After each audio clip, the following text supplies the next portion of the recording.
പിതാവിനും പുത്രനും പരിശുദ്ധാത്മാവിനും സ്തുതി. ആദിയിലെ പോലെ ഇപ്പോഴും എപ്പോഴും എന്നേക്കും ആമേൻ.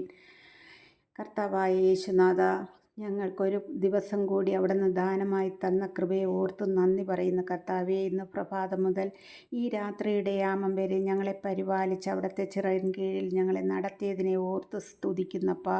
കർത്താവായ യേശുനാഥ, ഞങ്ങൾക്ക് സഹായകനായ പരിശുദ്ധാത്മാവിനെ നിറച്ച് ഞങ്ങളെ വഴി നടത്തുന്ന ആ വലിയ കൃപയെ ഓർത്ത് നന്ദി പറയുന്നപ്പാ. കർത്താവായ യേശുവേ, ഈ പ്രഭാതം മുതൽ ഈ രാത്രിയുടെ യാമം വരെ എൻ്റെ കർത്താവ് കണ്ണിലെ കൃഷ്ണമണികളെ പോലെ ഞങ്ങളെ ഓരോരുത്തരെയും പരിപാലിച്ച് ഞങ്ങളുടെ ആവശ്യങ്ങളിൽ കൂടെ ഇരുന്ന് കർത്താവെ അനേകം മക്കളെ ഓർത്ത് പ്രാർത്ഥിക്കുവാനും തന്ന കൃപകൾക്കായി നന്ദി പറയുന്നപ്പാ. സ്തോത്രം ചെയ്യുന്നു.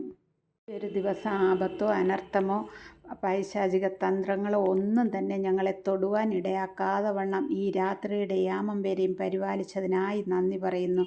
ഉറങ്ങുന്നതിന് മുൻപായി എൻ്റെ കർത്താവിൻ്റെ സന്നിധിയിലായിരിക്കാൻ എൻ്റെ ഈശോ അടിയനെ ഒരുക്കിയിരിക്കുന്ന കൃപയ്ക്കായി നന്ദി പറയുന്നു. ഇപ്പോൾ നമുക്ക് ഒരു വചനത്തിൻ്റെ ഒരു ഭാഗം വായിക്കാൻ ഞാൻ എടുത്തത് സങ്കീർത്തനങ്ങളുടെ പുസ്തകത്തിൽ നിന്നും 103-ാം അധ്യായമാണ് എടുത്തിരിക്കുന്നത്.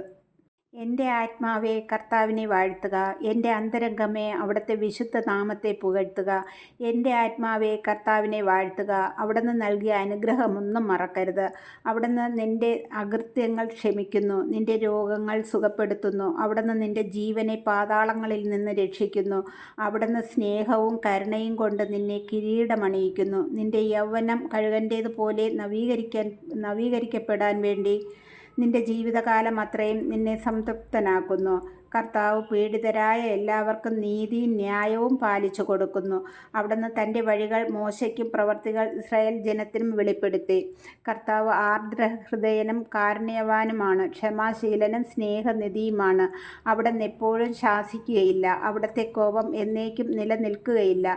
നമ്മുടെ പാപങ്ങൾക്കൊത്ത് അവിടുന്ന് നമ്മെ ശിക്ഷിക്കുന്നില്ല, നമ്മുടെ അകൃത്യങ്ങൾക്കൊത്ത് നമ്മോട് പകരം ചെയ്യുന്നില്ല. കർത്താവിൻ്റെ വചനമാണ് നമ്മൾ ഈ കേട്ടത്. 10 വാക്യങ്ങളാണ് വായിച്ചത്. ഈ 10 വാക്യങ്ങൾ നാം കിടക്കുന്നതിന് ഒരു 5 മിനിറ്റ് നേരമെങ്കിലും ധ്യാനിക്കാൻ നോക്കണം. ഈ സമയം നമുക്ക് ഏകാഗ്രത ഹൃദയത്തോടു കൂടി ഈ വചനം ധ്യാനിക്കുവാൻ സാധിക്കും. കിടക്കുന്നതിന് മുൻപായിട്ട് എല്ലാവരും ധ്യാനിച്ചിട്ട് വേണം കിടക്കേണ്ടത്. കിടക്കുമ്പോൾ നമ്മുടെ കിടക്കയുടെ 4 ചുറ്റും കുരിശടയാളം വരയ്ക്കുക.